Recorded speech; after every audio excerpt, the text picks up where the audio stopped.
especially after this semester, as things come up, you need help. Let me know, and I can't promise I can always help, but I can promise I'll always try to be able to help. Well, I'm looking at, I have a campaign I launched. Give me 10 minutes, give me $10. Either you got the money or you got the time. If we got activists out there that really want to push the ball down the field, give me 10 minutes and we can put people on doing transcripts for our shows so that they'll get up on the search engines, so that reporters can go and get the transcripts and put them into articles, and talk to your local newspapers and media outlets to get these shows into articles. I just did an email with what's her name? Susan Atkinson. Bless you. Thank you. I just sent out a email to Cheryl Atkinson right here. She's got Full Measure, which is an investigative news show launching on August the 4th to see if she can use some of our material. So, there's lots of different levels that I can work. Here, I'll share that with you. I can work with people. Give me your money, give me your time. See right here? Sharon Atkinson, Full Measure. This is the website right here. It launches this Sunday. And it's going out to millions and millions of households. She was an investigative reporter for NBC, I believe, and they canned her. They because she was talking truth to power to the people on in Congress and the president, and they monitored her her computer, every keystroke. She's got a book out. You can see it, you can find it in your library. That's where I found it. Excellent. Anyway, so I reached out. So anyway, there's lots of different ways of helping with what we do. You don't have to just, just news reports too. Video, pictures, covering events. You just whip out your cell phone and you take some pictures and you send it to us. I mean, I'm also certain that many of your transcripts will be useful as quotes for articles. Yeah, quotes. Yeah. So, what is your level of educational attainment? You said you went to college in California? Yeah, I did.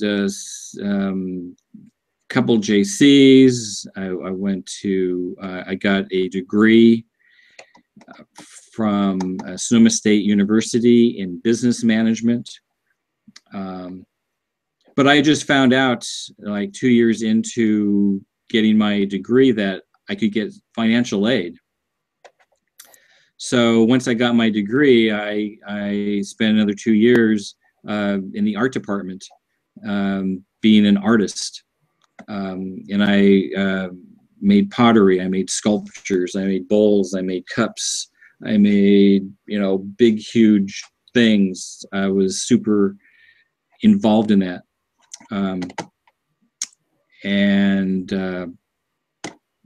So that's kind of how I rolled. I kind of used college as kind of a playground, just to hang out and kind of have fun. I did business management because that was a no-brainer. I was into business. I could do that.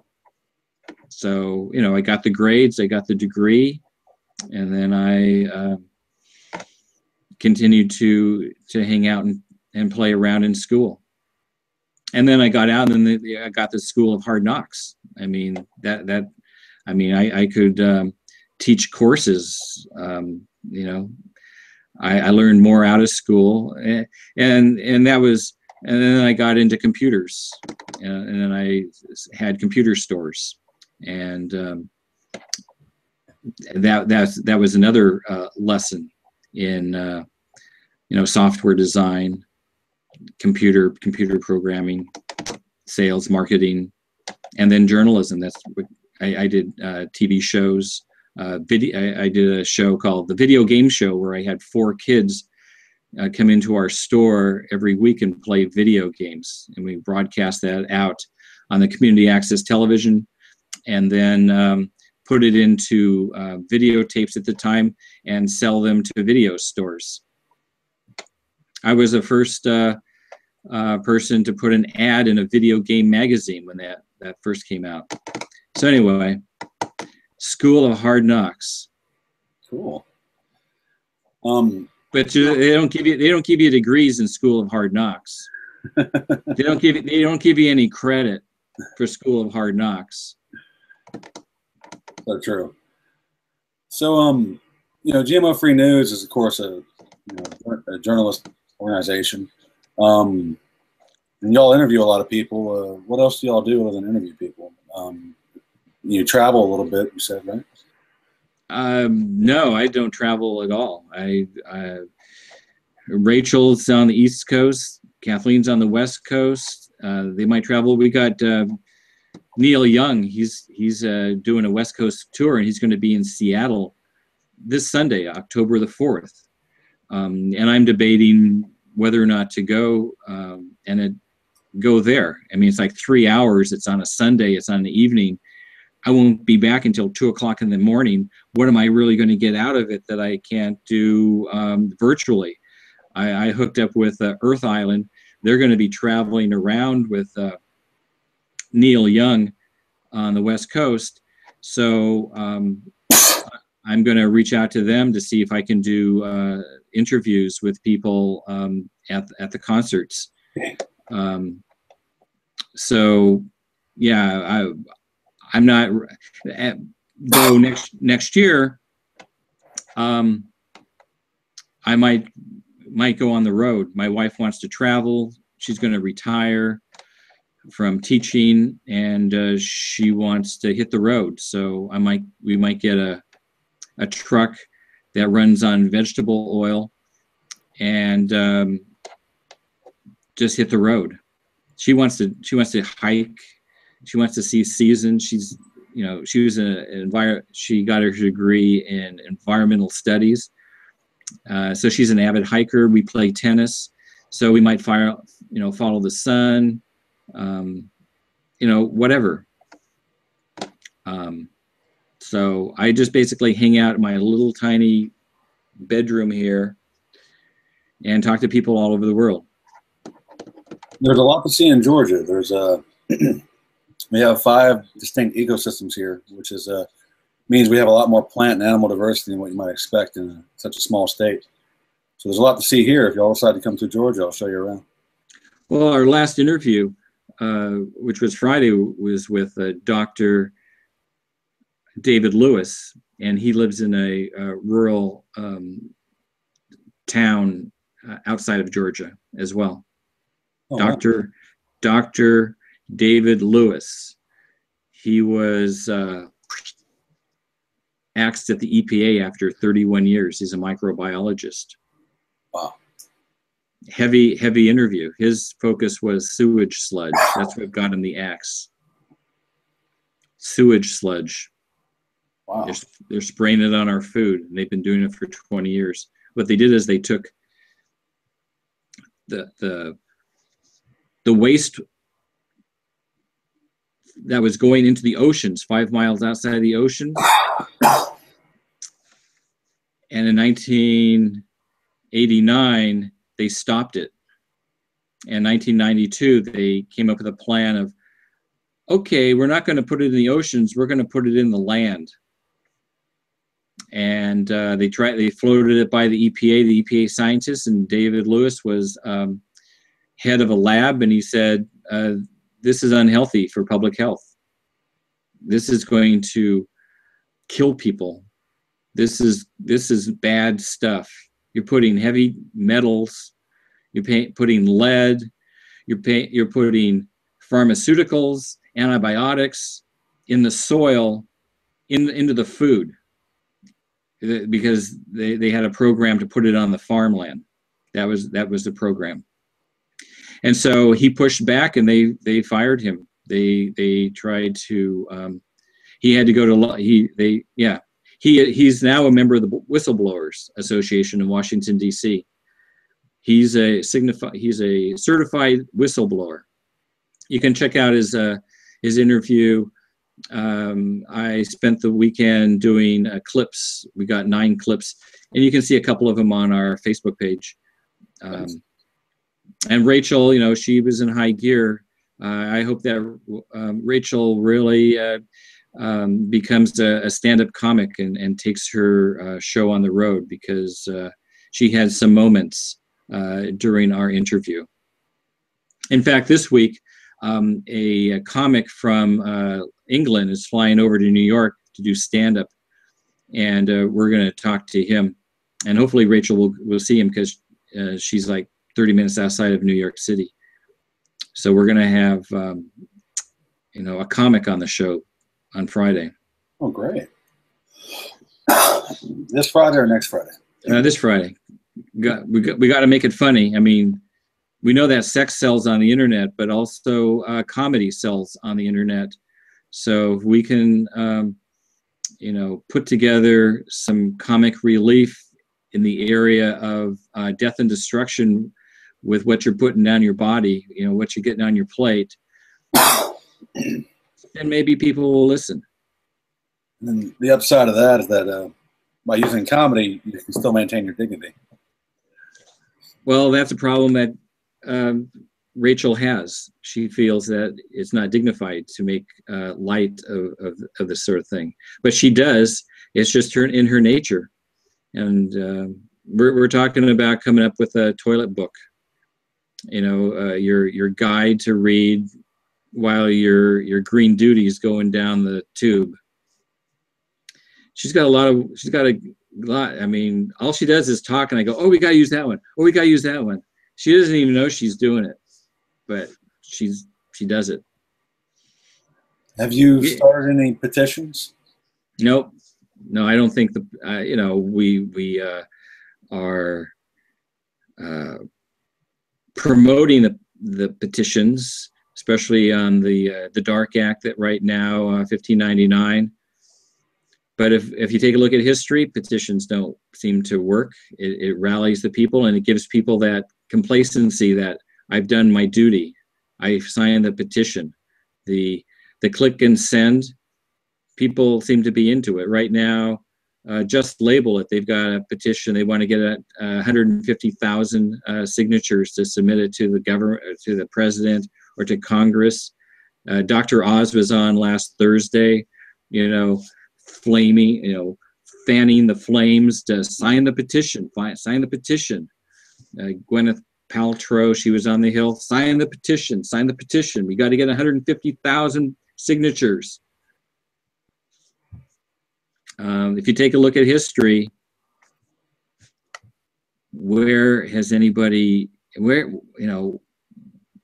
haven't seen much in terms of change or people, even the Congress people, even the elected officials, they don't say, we just got petitions, we got 150,000 people. They don't do that. Yeah, I can't think of a single instance. Well, if anybody can, send it to me, and I'll put it in the history file. This change happened because people signed the petition. I think it is just a way of letting people, of giving people that sense that they did something, which means they didn't do anything because nothing happens, and therefore they're not showing up and giving me 10 minutes of their time to do transcripts of our program. That I think or calling up their radio station or the newspapers to tell them about this. They kind of say, I signed the petition, that's fine. My voice is in there with 150,000 people or 1 million people. I've done my part. It could be something that industry drums up, makes them feel complacent. it gives them a bullet. You know, they're shooting you with laser beams from the stratosphere, and they're giving you wooden bullets to fire back at. Yeah. Not even wooden bullets. They don't even pierce any. It's like, you know, GMO corn bullet, GMO kernel bullets. Does nothing. They're laughing at us. Have you have you done any protests yourself? Yeah, I've you know, I've been there shooting videos. You can go see the videos. And yeah, so I've been to protests. You know, we had a protest in Port Townsend. 40 people showed up, and as they walked down the street, 30 people walked down the street. When they hit the center to talk, 20 people were there. Then they walked downtown, 10 people showed up. When they got to the end, you know, stragglers showed up. I was there. It's like, where are your people? They weren't there. So when the music stops, when the speeches stop, when it's too long, people fizzle out. And you know, there was a big, huge march against Monsanto in May here in Washington State, 2013. Thousands of people showed up. Huge outpour. In October, when they had March Against Monsanto in October, I went to that one. I videotaped it. 30 seconds. That's how long it took for the people to walk down the street. 30 seconds on my camera, or maybe it was 60 seconds. Maybe it was a minute and a half. I don't know. But you blink and it was like nothing. They were out there with their pots and their pans and their tubas and their fishy cars, and they didn't make any news at all. Nobody showed up. Nobody cared. In October, March Against Monsanto. It's too bad. It was like, you know, it was a happening. It was a fun time for all. It's like edutainment. You know, that's how I see the news, GMO-free news. It's edutainment. It's you know, how do we get some yucks in there? How do we get some hooks so that people will talk about us around the water cooler. It's not about death and destruction. It's not the, you know, the unborn babies, the moms that have kids that have emotional problems, learning problems, physiological problems. No, it's, you know, it's other things. And hopefully those other things will get them to connect. I mean, this whole movement is made up of mad people. If they're not mad, they lose interest and they move on to something else. That's my take on it. Just angry folks, and they fight amongst themselves. They're just mad. I can't dispute with that. There's a combination of anger and concern for my fellow human being that I'm involved. But yeah, I'm angry too, definitely. Yeah, but concern for a human being, everybody can say they're concerned for their own human being. Even the people on Wall Street, they're concerned for their own human being and for their families. I mean, they're there to feed their families, but you know, they're doing it at the expense of others. Yeah. I mean, everybody's got a story on why they do it. They did it because it was their job. You know, they were in the military. It was an order. Do you think we will see GMOs labeled in the U.S. in our lifetime? Well, we see them labeled now. I mean, everybody can say we got the non-GMO project. We've got organic companies put these labels on their products, so they're labeled. I think the question is, will we see mandatory labeling in our lifetime? And I'd say, if I were to look into my crystal ball, I'd say absolutely not. Why? Why absolutely not? Because they're traceable, because the billions and billions of dollars that the economy needs, that employs all these people, can show a connection between health issues and this whole technology that's been in place, that the government, that the US government has supported for 40 years. So because the government is so highly connected with the business, and when you throw labels, you then can trace liability. You trace liability, insurance companies are going to go nuts. Everything is going to implode upon itself. Are you kidding? They can never put mandatory labeling on this stuff, because it will show the direct correlation. And they can't have that. The United States government, the people in power, you know, you have to understand, biotechnology is too big to fail. They have woven their ways into our economic system so that they cannot fail. Because if they fail, our whole economic system fails. And you can take that to the bank. I mean, when you say, you know, ban GMOs, what are you going to replace it with? They employ hundreds of thousands of people. They bring in billions and billions and multi-billions of dollars, probably every month. Every month. Exactly how are you going to replace it? And with that, the activists have no clue. They have no clue in terms of what do we do without them. They just want them banned. They know they're unhealthy. I think, yeah, that's right.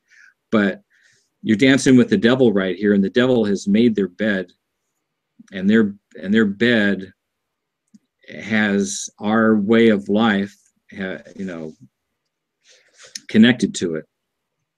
And so there's compromise, you know. So there's the answer. No, I don't think we're going to see them mandatory labeled. Too big to fail. Labels equal liability. So the next question is kind of like the first one, but I think you've already answered it in a sense. Do you think we'll see GMOs banned in the United States ever? Well, we saw them banned in Josephine County in Oregon. We saw them banned in Jackson County. I mean, the people spoke, but now they're in court. The billions of dollars are speaking. You know, banned. We see them banned in countries around the world, but for how long? I mean, in Africa right now, I think in Nigeria, they've been banned, but now that a new president has come in, I believe, and he's talking about lifting the ban. I mean, ban for how long? When we went into Iraq, when we went into Iraq, first thing they did is they brought in GMO seed. They said, you farmers, you can't save your seed. You got to grow GMO seed. So when America, you know, goes into third world countries, first thing they want them to do is buy into the GMO technology so that the companies can make their money on the patents, so they can, you know, control the people. So once the genie gets out of the bottle, how do you put it back in? You ban it, but for how long? You got cross-contamination issues. I guess that's another phrase, too big to ban. They're too big to ban, too big to fail. You can put that on a protest sign, get you on the news. Edutainment, you know, infotainment. You mentioned Marilyn Chase. Are there any other politicians who support the movement? Senator Marilyn Chase. She's a politician, you know. She put her name to it. her daughter, Carolyn Chase, she made $10,000 or $12,000 in October for being the grassroots outreach coordinator.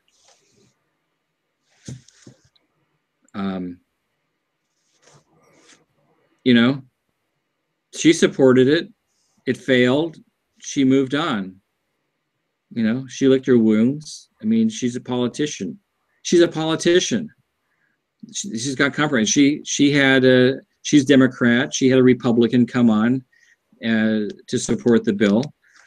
It failed. You know, they moved on. They moved on to schools and, you know, whatever they're fighting now. You don't know. I know Bernie Sanders has spoken out against GMOs, though how committed he is anyone's guess. We don't know of any other politicians that have been critical, do we? Oh yeah, we do. We know Senator Boxer. She's introduced legislation, and has done so over like 10 or 15 years. She's constantly bringing it up. If you take a look at I have a playlist of HR 1599 videos, and if you go to that playlist, HR 1599 on YouTube, there are a number of senators that are coming out in favor of mandatory labeling. There's a senator, no, not senator, but congressman, House of Representative in Oregon. There's one in New York. I think Massachusetts. I don't have their names, but there are politicians that are living and bleeding this stuff, and have done so for years. But they're of course a minority. Right. And they submit bills and they get things going, and then they get smashed because in the political realm, billions speak, billions of dollars, billions. I mean, you just don't understand the amount of money that's involved here. Billions and billions and billions of dollars. I mean, they have whole floors in New York City devoted to focusing on this. And we got moms with forks that are mad, that have to take their kids to soccer practice, or have to get them in the car so they can take them to soccer practice. You know, that's what we're up against. We're up against a huge army, a regime that's in step, in tow. You got to marvel at the way that they function against people that are mad, that can't afford a lawsuit. And these guys can spit out lawsuits every single day and make your life miserable. I mean, that's what they can do. They can do that. It's just money. They got the legal folks. Yeah. They could get, you know, interns from Harvard University that wants to make a name for themselves. They can just get a whole, you know, wing of them. It could just be a college project for them to go and sue these people. And they sue them for what? For stuff that they make up. You have to defend yourself against something you didn't do. And that will keep you up nights. Thinking about something that you didn't do. I mean, it's one thing if you did it, if you're guilty, but if you didn't do it, and you got these people saying that you did do it, when do you not think about that? It's like crazy and unjustly accused. Yeah, but that's our system that we have in the United States. Anybody can unjustly accuse you, and then you have to defend yourself. And that's what billions and billions of dollars can do. It's definitely a rich person's legal system, isn't it? Absolutely. We know, you know, money is power. Money, it's about the money. It's all about the money. I mean, even in the activists, even if you get into the GMO labeling campaign, it all becomes about the money, not about the kids. Here in Washington State, in Oregon, all about the money. People fight about the money. How is it going to be spent? You know, and I track the money in Oregon. I track the money in Washington. I track the money. I got spreadsheets of where the money was going to because it's all publicly known. And you go, okay, this company got $1.5 million. A consulting company in Seattle, they got $1.5 million as a consultant. What did they do? Can somebody tell me what they did? And then they lost the election for us. They basically screwed up everything. And then they went down to Oregon and they got $500,000 to be a consultant. Well, what did they do? Can anybody tell me what they did? You know, they raised $8 million. They raised, I think, $11 million in Oregon because we had the manager, the program manager on. They raised $11 million. Well, Moxie Media got $500,000. What did they do? Consultant. The money that they spent, like $2.5 million in consulting fees for the Oregon campaign, what did they do? What did they do? It's all about the money. They won't tell us what they did. They did nothing. They basically, you know, wrote some papers, did some white papers, whatever, and they got paid, you know, on the backs of activists that were given $10, $15, $20, so that they would win. It was crazy. The manager, the campaign manager, $15,000 a month. $15,000 a month. What was her background? Ridiculous. These guys making big bucks. The woman that ran the press for the Washington campaign, she was getting $3,000 a month. The campaign manager in Washington, she was getting $6,000 a month, and she ended up working for Moxie Media at the end. And she came over from Stonyfield, interrelated with Just Label It, and you know, the dirty politicians, the dirty politics behind the GMO labeling initiatives. I mean, the movement is disjointed, is dysfunctional, and is corrupt. And so that's why people don't hang around. I mean, why do you want to work with people you don't like? And you're not getting paid. And somebody else is getting paid, you know, banking retirement. And they're not only getting, you know, $15,000, but they're getting like other perks like travel paid for and meals paid for, and they probably have some retirement fund created for them. You're making nothing. These guys are making big bucks. You got Scott Farber, who works for Just Label It, and he's the senior vice president of Environmental Working Group, who goes into Congress and says GMOs are safe on the record, and he's making over $20,000 a month. $20,000 a month. He's probably making more than like $30,000 a month, but you know, and so, you know, there's a huge gap between somebody making nothing and somebody making $30,000 a month. Yeah.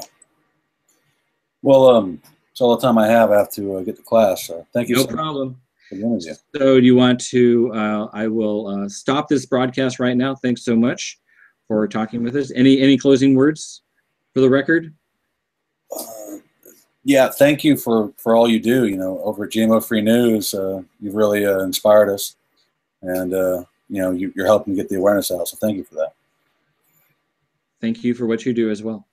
Thank you. See you next time.